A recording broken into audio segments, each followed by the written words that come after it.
Madam President, we are grateful to the Undersecretary General of the United Nations, Mr. Tom Fletcher, for the comprehensive assessments of the humanitarian situation in the Gaza Strip. We listened attentively to the statement delivered by the civil society representative, Madam Bushra Khalidi.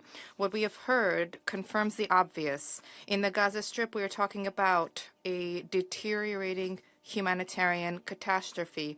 The ceasefire has resulted in a lessened intensivity of hostilities and has secured the release of hostages and some Palestinian detainees. However, the key humanitarian provisions of Security Council Resolution 2803, including the full resumption of assistance, humanitarian assistance, deliveries thereof, and distribution without intervention of the parties, protection of civilians, as well as creation of conditions for rebuilding basic infrastructure, is implemented in a piecemeal manner. The ceasefire has also not become a guarantee for the safety and security of civilians in Gaza. According to the Gazan Health Ministry, since the announcement of the ceasefire on 10 October 2025, 1,005 Palestinians have died. More than 3,000 have been wounded. From 3 to 10 June alone, there have been reports about 39 dead and 109 wounded Palestinians. There was a high-profile murder of a Palestinian doctor from the Jaffa hospital as a result of an airstrike targeting a police checkpoint near the Al-Manfaluti school in Deir al-Balach. An additional factor of instability is the continuous westward movement of the so-called Yellow Line, which is resulting in further displacement of families and which is jeopardizing civilians who are in the gray zone. The Israelis are openly talking about the intention to seize control of 70% of the Strip. Such actions are imperiling the further implementation of the Trump peace plan, demonstrating the futility of attempts to pin full responsibility for the deadlocked negotiations on the Palestinian side. We are alarmed about the plight of humanitarian and medical personnel. According to OCHA, in June, 7 Palestinian Red Crescent EMTs were detained. One of these individuals has still not been released. UNICEF has also announced the deaths of 2 water truck drivers who are working under contract with the Children's Fund for water collection operations.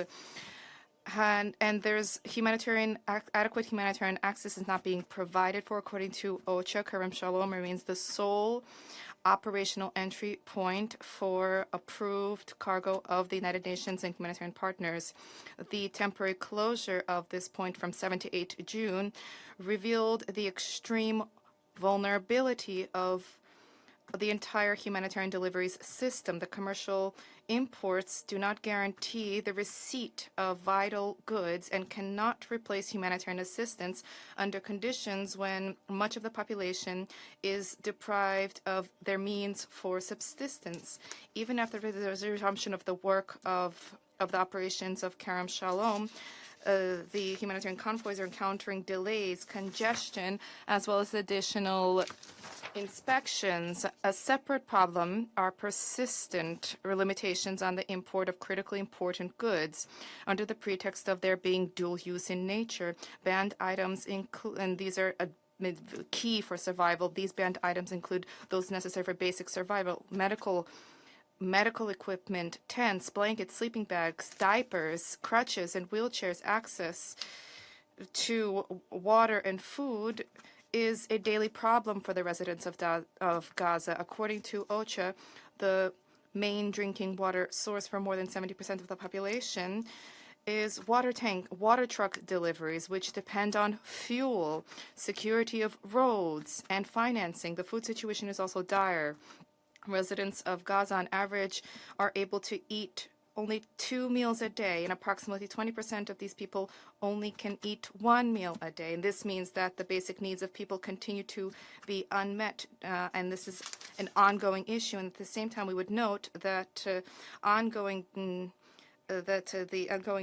deliveries, that there are the difficulties in access. And in this context, the World Food Program has reported that in May, truck traffic to Palestine has increased, and this has resulted in a slowdown in growth of prices in local markets. The healthcare situation remains critical. Not a single fully operational hospital is left standing in Gaza. There are major obstructions, and they are persistent for medical evacuations, including for oncology patients, for children, for patients with severe trauma. And against this backdrop, the spread of disease due to overcrowding is an issue, as is the shortage of drinking water due to the devastation of the sanitation infrastructure, which generates risks of further worsening of the epidemiological situation. All of this is taking place amid an acute funding shortage for humanitarian response. The UN humanitarian appeal for Palestine of $4.1 billion is only 15% financed. In practice, this means that partners need to cut down even vitally necessary services. The main victims here are children. This environment, the environment which is necessary for children to have normal lives and to develop normally, has been devastated in Russia. We are not only talking about the well-being of children today. More than 637,000 school children have been stripped of access to education for the third consecutive year. More than 90% of schools have been destroyed or are not safe for occupancy. An entire population has been denied both their present and their future. The OCHA humanitarian situation report on Palestine and UNRWA reports are difficult to read.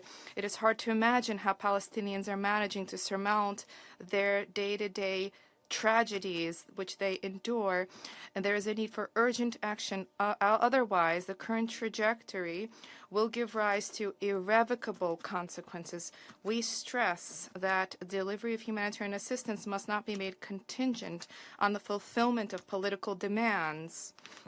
The delivery of humanitarian assistance is an obligation of the parties to the conflict under international humanitarian law. There's a need to provide for the immediate, full, safe, and unimpeded delivery of assistance to the Gaza Strip through all accessible roads and crossings. There's a need to lift the baseless restrictions on the import of critically important goods, including equipment for water delivery, sanitation, energy, and healthcare. There's a need to protect humanitarian and medical personnel and to cease the practice of forced displacements of population. Of particular significance is preservation of and full support for the work of UNRWA. UNRWA has for decades been the linchpin for humanitarian, educational, medical, and social support for Palestinian refugees.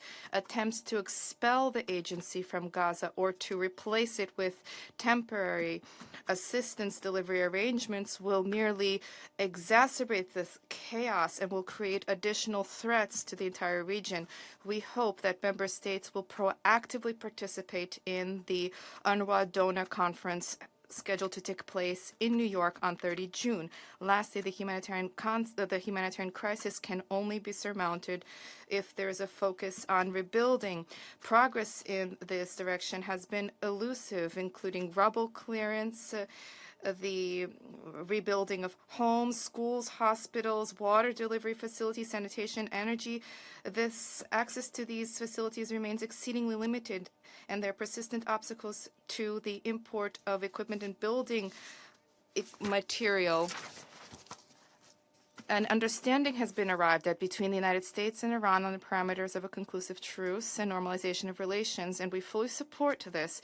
This should release the necessary resources in order to rekindle the work of the Board of Peace, including in terms of humanitarian assistance. We have yet to see headway being made in that direction, and the International Stabilization Force has not been fully put together, and nor do we see prospects for the full withdrawal of Israeli troops and the launch of rebuilding efforts. The Council, as is reported by media outlets, is grappling with a financing crisis.